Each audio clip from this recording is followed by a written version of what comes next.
Welcome to episode 39 of COLLCAST. Sorry I missed last week. I think that's the first or second week that I've missed at all since starting in April.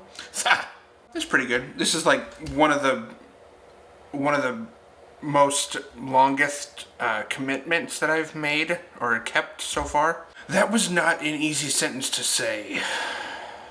But whatever. I just don't think I had much to say or talk about last week. I'll just blame it on MLK Day, the holiday.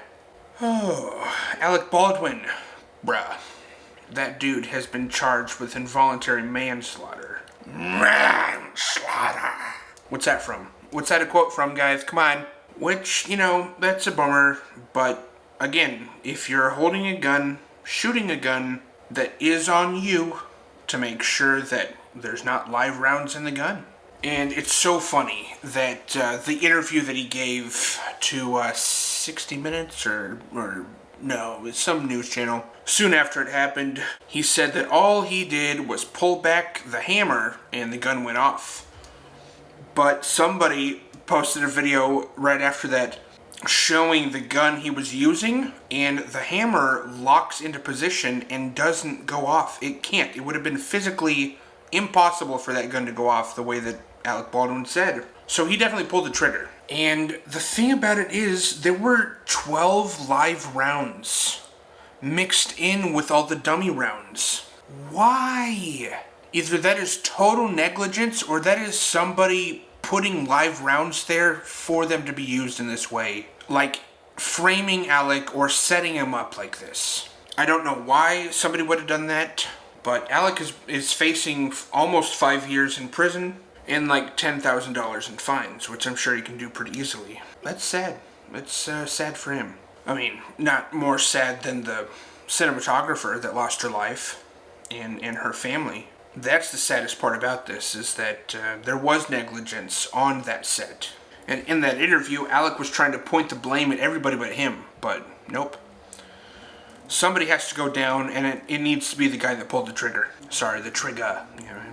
Anyways, my brother just spent today as his first official day as a police officer. He has his master's degree, and he just graduated 16 weeks of the police academy. And over the weekend, I got to go and watch him graduate.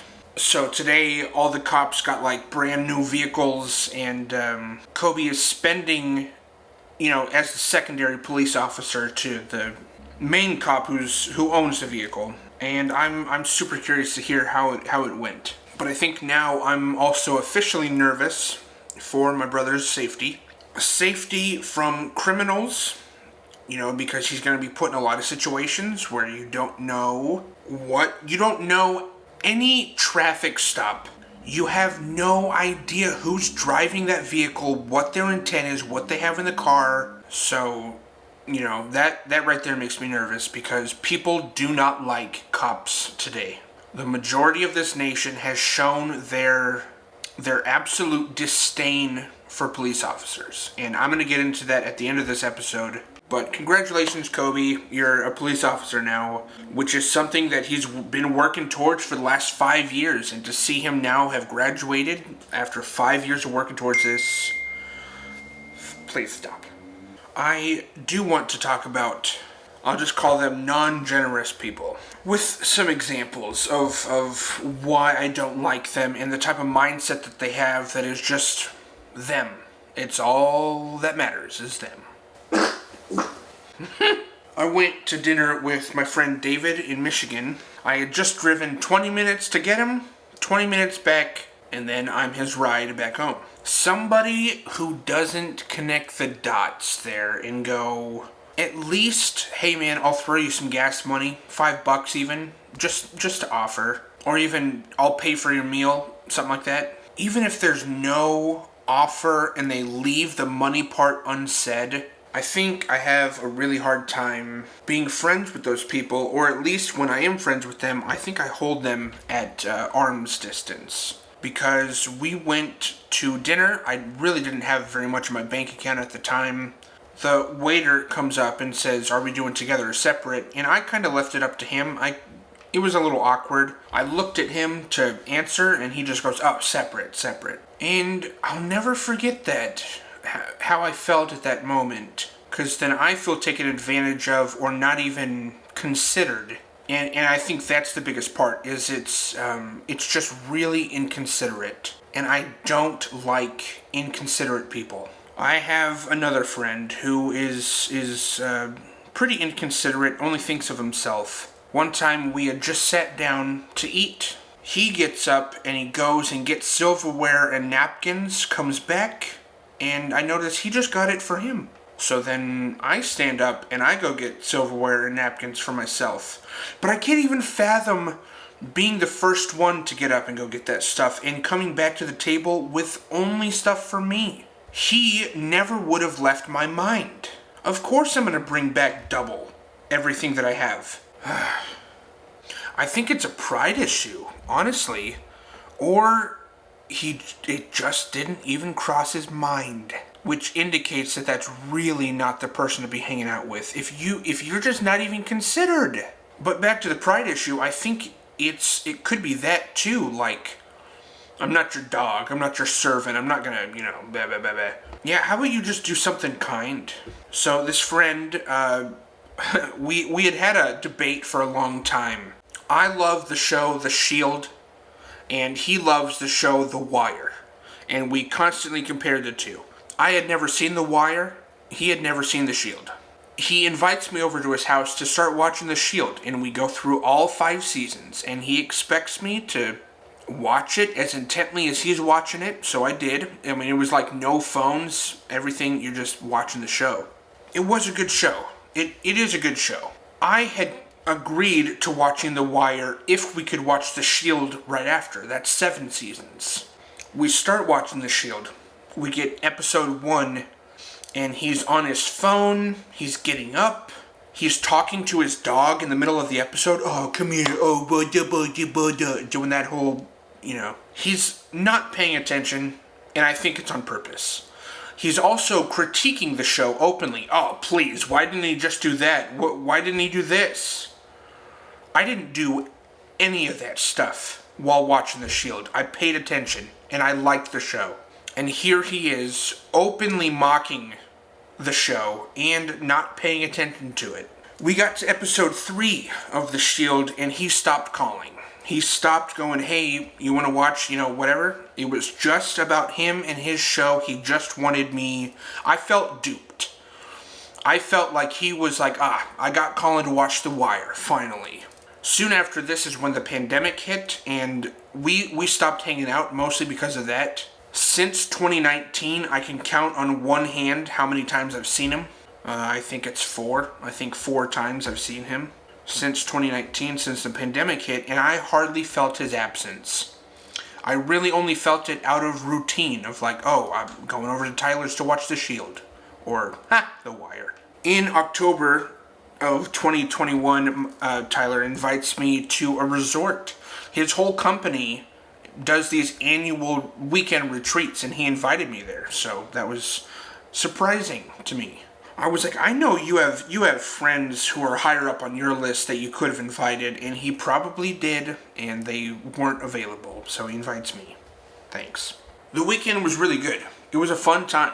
I liked getting to know his coworkers. I made the mistake of being vulnerable and open to him and saying, hey dude, just so you know, I have like $11 to my name right now. And I'm not sure what I was expecting to happen, but I wanted him to understand. And I wasn't asking him to like pay for everything in the retreat, because everything was paid for. You had, free breakfast, lunch, dinner. It was all free. You had open bar. It was like free alcohol. So I was not asking him to pay for things. But the effect that it had, based on his reaction, was almost like, oh, why did I bring you? He thought worse of me in that moment. And I don't know if he felt the pressure to pay for things, but also I had put together earlier that was not the case. He didn't need to pay for anything. Like, we went and played frisbee golf even one time, and that was $10. I paid for that. He didn't pay for it. I was just telling him so that he knew that I couldn't participate in any paid activities. Like if we were going to go bowling or go to a bar, I wouldn't have been able to go, and I needed him to know that first. So then at the final breakfast, right before checkout, Tyler is awake and dressed, and he says to me, "Do you want to go to breakfast, or do you want to stay here and keep sleeping?" And I was like, I don't know what you're asking me. And what I mean by that is I don't know what angle you're working here. Like, yeah, I'll get up and go to breakfast. What are you talking about? So I said, what do you mean? And he goes, if you stay here and keep sleeping, I'll buy you breakfast on the way home. It sounds like you don't want me to go to breakfast. That's what it sounds like. And you're like feeding me the idea as if it should be my idea to stay. So I caught on to what he was doing, and I just said, yeah, I'll just stay here. I'll go to sleep. But I guarantee you that he's going to go to breakfast. I'm going to be asked about, like, hey, where's Collin? And then he's going to say, oh, Collin just wanted to stay in bed. He's going to make it seem like my idea. And he didn't buy me breakfast on the way back home. He bought me coffee, but that's not the same thing. He literally dangled a little carrot in front of me just to get me to comply with him. That is a skilled manipulator. I have not seen him since that day, 15 months ago. And I'm not going to see him anytime soon. I am done dealing with people like that. Non-generous people, inconsiderate, and manipulative. The only way to beat them, to stop them, is to remove yourself from the situation and cut them off. If he would have said, dude, this is my last breakfast here with my coworkers, would you mind, like, giving it to me and letting me do this with them? I would have been totally okay with that. But he can't dish vulnerability just like he cannot accept the vulnerability that I gave him earlier on. He can't emotionally handle being that vulnerable, and he has a lot to work on. He can spend the rest of his life working, walking his dog, and playing video games, because I know that's all his life consists of. He is more than welcome to do that. Friends will see. Friends will see his heart.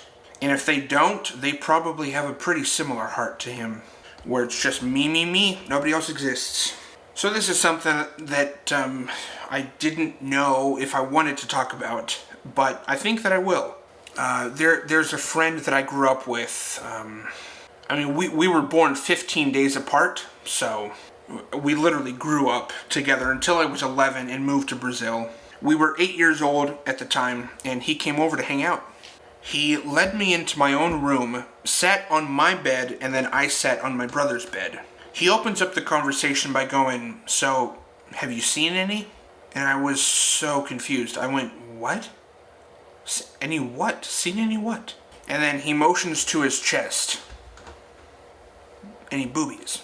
And it's crazy how my mind worked in that moment, because it was the first time I was putting together that parts of women's bodies are desired by men.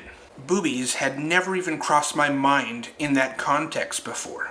I had no idea what sex was, and at 8 years old, I wasn't going to learn about it until 11 or 12. So this is really premature, I think. And the only thing that I had seen up to that point was I was babysat by a family friend and her family, and she came out of her bedroom really early in the morning just wearing a sweatshirt and like panties.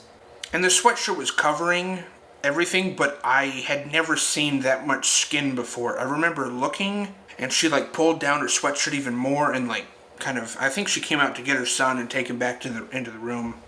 So that was the only thing that I had seen. So I told my friend that, and he was like, that's it? And no 8-year-old wants to be embarrassed in front of his friend. That's like death, dude. So, to refrain from being embarrassed, I made up this whole elaborate story there, literally just on the spot.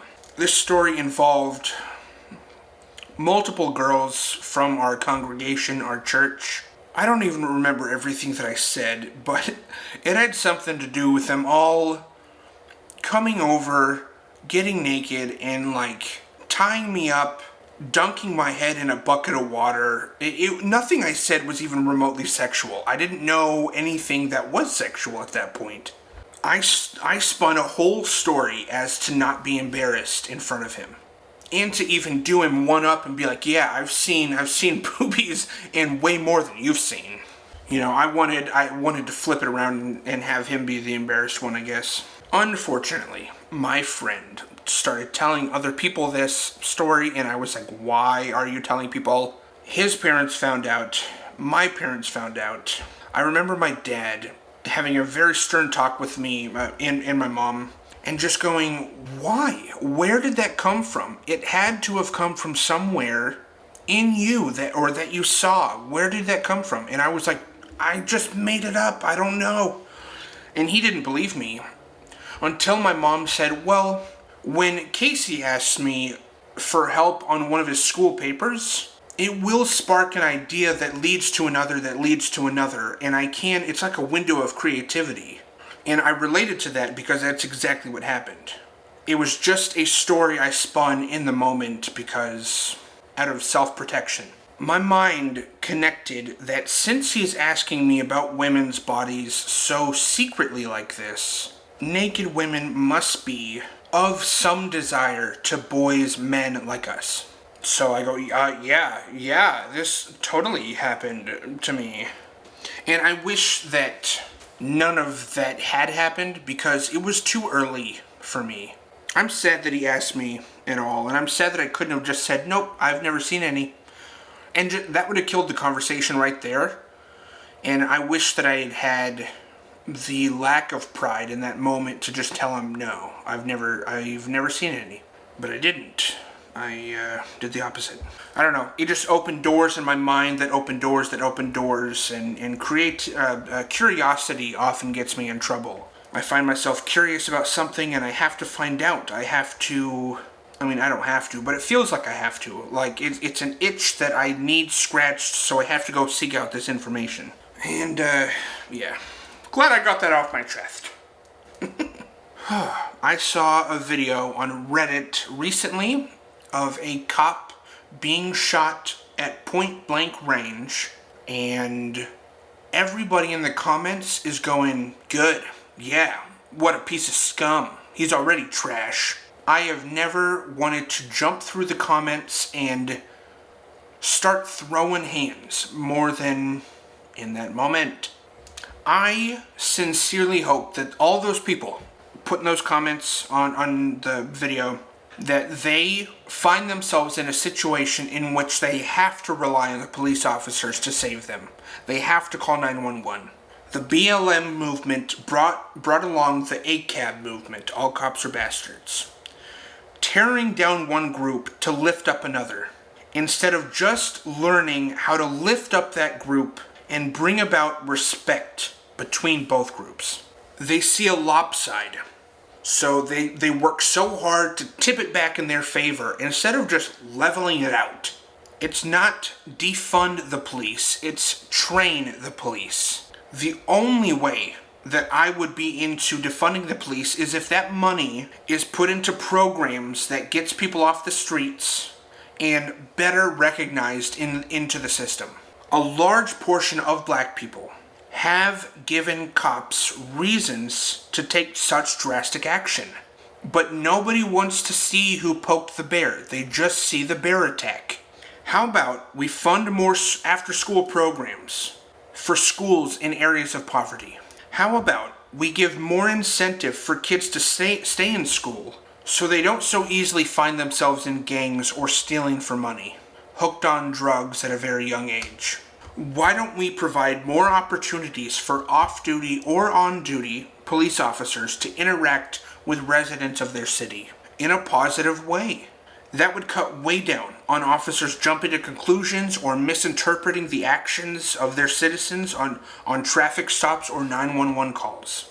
Why don't states decriminalize marijuana and mushrooms even to help alleviate this war on drugs?